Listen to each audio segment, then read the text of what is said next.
Shri Prakash Javadekar. Sir, मैं एक महत्वपूर्ण मुद्दा उठाना चाहता रीड द हूँ। Script.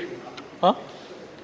Prakash ji, you are fully aware of the procedure, read it. नहीं, ये spell out the special mention है। पुट ये it in a special capsule mention- form, put it in a capsule form. अच्छा,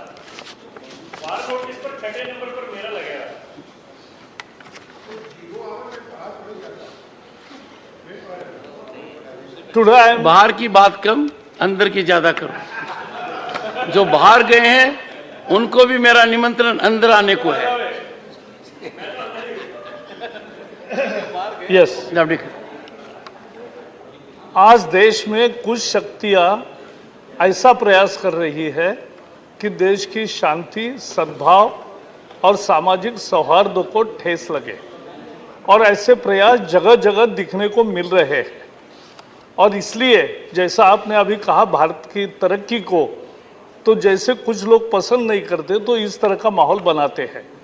एक उदाहरण अभी हमने देखा है 2 दिन से, लेकिन बड़ा उदाहरण मैंने केरल का है, लेकिन महत्वपूर्ण है।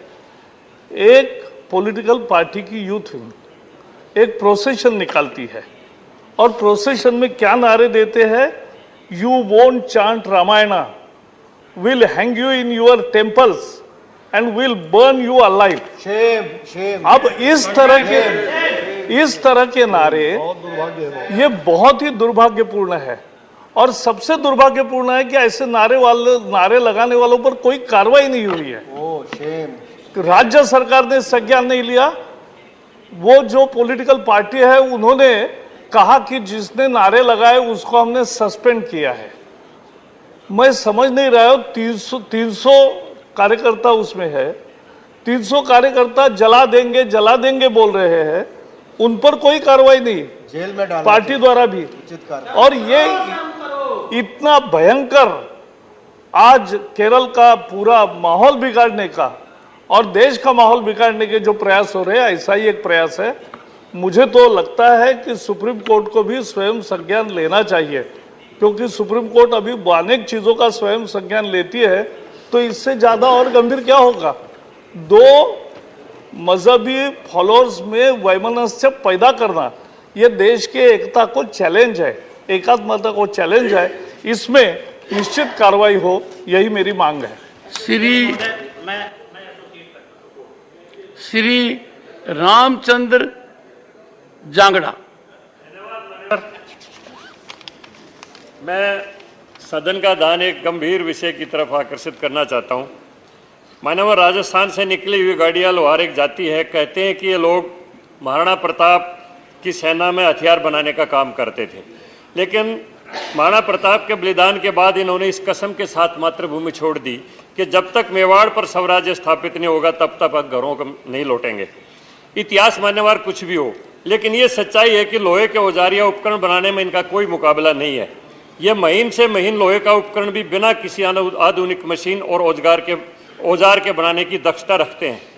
मान्यवर, कुछ दशक पहले ये लोग किसी भी गांव या शहर के पास अपना काफिला रोक के वहां पर रोजाना काम में आने वाले उपकरणों को गलियों में फेरी लगाकर बेचते थे तथा बदले में अनाज और बैलों के लिए चारा लेते थे। अनाज का कुछ हिस्सा बेचकर ये दाल रोटी और कपड़ा लेकर उसका अपना गुजारा करते थे, लेकिन मशीनी युग ने इसके रोजगार को छीन लिया और आज ये स्वाभिमानी जाति भीख मांगने के लिए मजबूर है। मैं राष्ट्रीय राजधानी में ही इनकी तस्वीर दिखाई दे सकती है। जैसे ही हरियाणा से दिल्ली में आते हैं तो सड़क के किनारे गंदगी के बीच में ये अपना काम करते हैं, वहीं झोपड़ियों के अंदर रहते हैं। किसी भी आदमी का रोंगटा खड़ा करने के लिए कोई भी संवेदनशील आदमी इनकी बात को समझ सकता है। मान्यवर, मैं एक सुझाव है मेरा सरकार को, राज्यों में घुमंतु कल्याण बोर्ड तो हैं, लेकिन इनका प्रधानमंत्री आवास योजना का लाभ इनको नहीं दिया गया है। मेरा आपके माध्यम से सरकार से आग्रह है कि वो राज्यों को निर्देशित करे कि प्रधानमंत्री आवास योजना का लाभ सबसे पहले गाड़िया लोहारों को दिया जाए। इसके लिए सरकार स्वयं भूमि अधिग्रहण करे, यह मानवता का मामला है।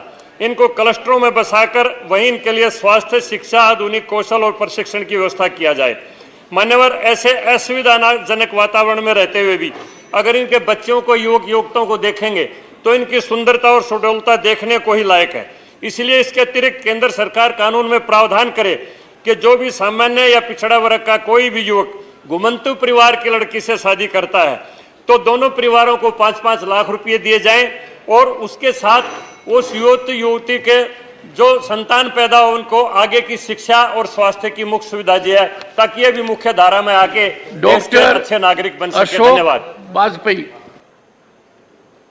मान्यवर, मैं आपका ध्यान, आपके माध्यम से सदन का ध्यान ऐसे गंभीर विषय की ओर आकर्षित करना चाहता हूं। मान्यवर, देश में एनडीए की सरकार के चलते देश के 140 करोड़ लोगों के स्वास्थ्य की चिंता सरकार की प्राथमिकता रही है और इसके चलते देश में बड़े पैमाने पर आयुर्विज्ञान संस्थान, नए नए मेडिकल कॉलेज और नई नई बड़ी चिकित्सीय संस्थाएं स्थापित करने का काम सरकार कर रही है। लेकिन मान्यवर, एक बात दुख के साथ कहनी पड़ रही है कि आज इन बड़े बड़े आयुर्विज्ञान संस्थानों और बड़े बड़े स्वास्थ्य संस्थानों में योग्य चिकित्सकों की निरंतर कमी हो रही है।